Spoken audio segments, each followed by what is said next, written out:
Hi there, willsanquil here. I'm going to show off my recently ripped character, which is a Leech hardcore variant of the cast on crit cyclone with Vol's Protector. So I was happy to 6-link my own Vols, and I'll just go over my links and gear and everything, and then the passive tree, and the reason it's a little bit different than the other cast on crit cyclone builds that are around, and then I will run a map. So in the Vols is cast on crit, discharge, ice nova, life leech, cyclone, and blood magic.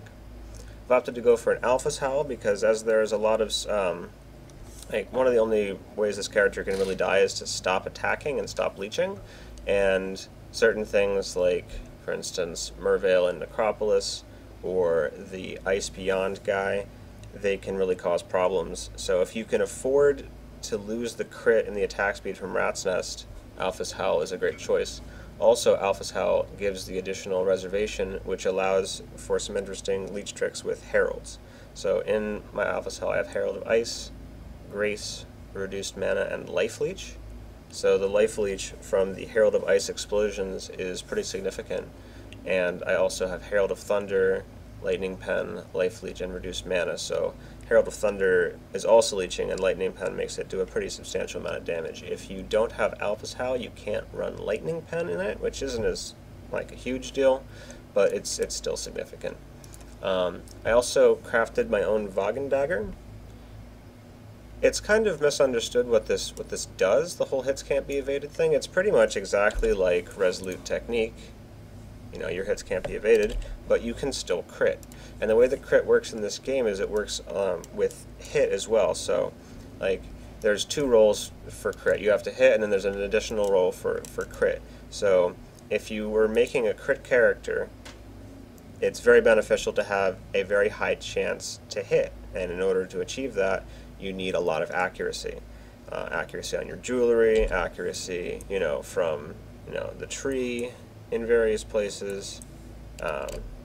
So there's various ways to get accuracy, but accuracy costs you something. And particularly if you want to get accuracy on, your helm, which is in our case is unique, so you can't do that. But if you want to get it on jewelry and gloves and possibly your weapon, in addition to the other stats you need to survive in a hardcore environment, it's really, really difficult and expensive to make that work. So the dagger isn't cheap, and it takes a lot, a lot of luck to get it. But the hits can't be evaded means you can drop all cares about accuracy, and it also, in this case, gives an additional 2% leech. So with, level 20 life leech, the leech from here, the leech from the heralds, there's a lot of leech going on. My other stuff is pretty much just rares. I tried to get a little bit of chaos res, so there's chaos res there, and some chaos res here, that plus the Adziri flask, and things like, Bond of Chaos are not as scary as they would be without it. Life and res belt. Attack speed's very nice to get on your gloves, and since you don't care about accuracy, it's a lot cheaper to afford. The shield is pretty important in my opinion, to get a very high evasion shield so that you are immune to projectiles. So right now I'm sitting at 10,000 evasion, which is a lot. I pretty much never get hit by projectiles, and I evade a lot of stuff. The amulet is good because it has a lot of int on it. If you see, if I take off that, I need a lot more int. So if you can find an amulet with high int, that is very nice. So in terms of the passive tree, it's fairly standard. I opt to go for the full phase acro. A lot of the other builds don't, and I feel for hardcore it's not that much more of an expenditure past acro, and it's very nice to have. Like I said, I don't really care about accuracy nodes at all anymore, and the main difference that this build has versus other cast on crit cyclone builds is that it just has more life. I opt to get all of this up here and these, and past this point, I'm level 88 right now. You could always get more crit. You could get a lot more attack speed with berserking. You could go into the Illuminati triangle for more damage. I tend to not get my characters above 90, so it's pretty much done for me right now. And it was just intended as a stay alive in maps character for Bloodlines. Like if you wanted to do Atzeri with this character, you could just very easily swap out your heralds for Purity of Lightning and Purity of Fire. Excuse me. Purity of Lightning, Purity of Fire. I did an Atzeri run without proper flasks and everything, and I killed her, but there's only one portal left, and I died a lot. It was pretty sketchy. So yeah, definitely for Atzeri runs, the Purity route is better. And if you're not running Purities, then you could possibly pick up Elemental Equilibrium because you're cycling with Discharge and Ice Nova. But anyways, let's go in and do the map. I don't have a hideout in Standard, so I'll just have to go with the old regular. Oh, I also have cast and damage taken in Feeble Frostwall. For breaking up, I feel like cast and damage Frostwall is like pretty underrated, especially for solo play. In group play, some people don't like it because it could put them into bad situations. But when the Frostwall procs on an enemy, it like pushes them away, and it messes with their targeting a bit. So they kind of get confused and don't really know where you are. So if you're getting like bursted by something and they're pushed away from you, you might not be able to hit them for a little bit sometimes, but it's better for them to be pushed away, and you have a chance to recover and leech back your life. So, all right, let's see how this goes. Oh, I had my flasks in the wrong position. There we go.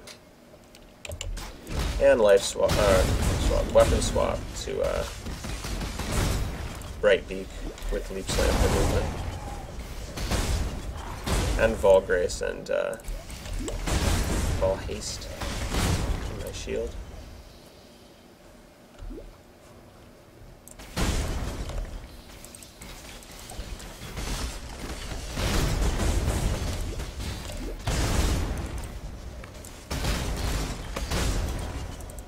This character I feel is pretty tanky. I did like a 78 reflect map just like a half an hour ago. And, like, you know, it was fine. No big issues.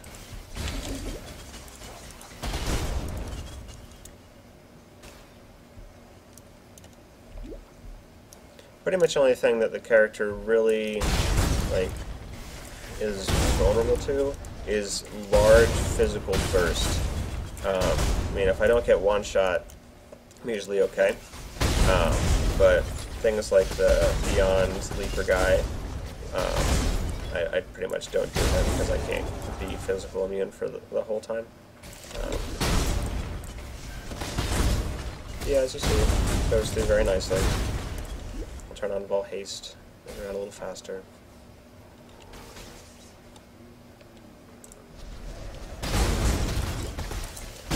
I was hoping to do this video on Bloodlines so you can see me like encountering actual, you know, Bloodline mods.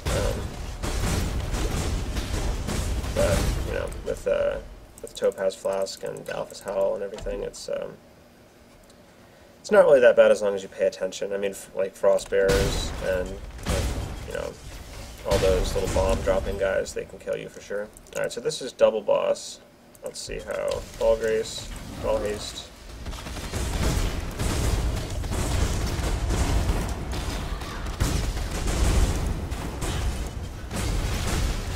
I got a Colton Hall.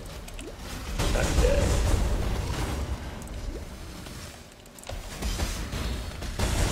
We'll see, when they get Frostwell, they kind of get confused, and they'll attack for a second.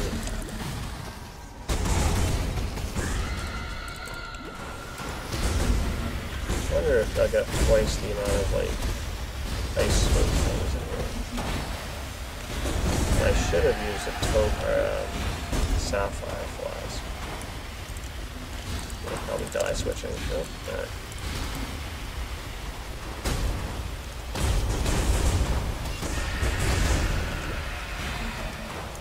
Come on.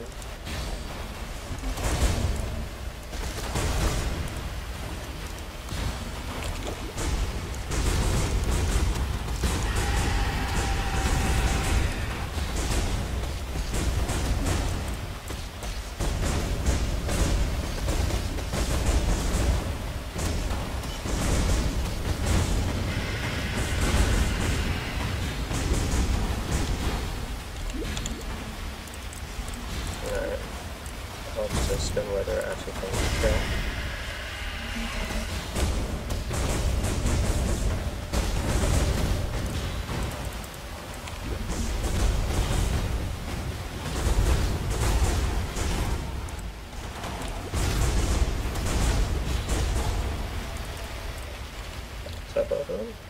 Okay.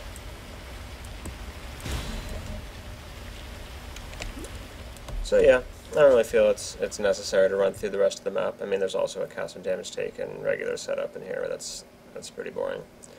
Other things to note, I mean, just try to get as much crit and life as possible. You don't need a 6-link Vols. You just take a 5-link and get Ice Nova out of there. But yeah, I had a lot of fun with this character. Vols is awesome. Highly recommended. But yeah, cheers. Hope you enjoyed the video.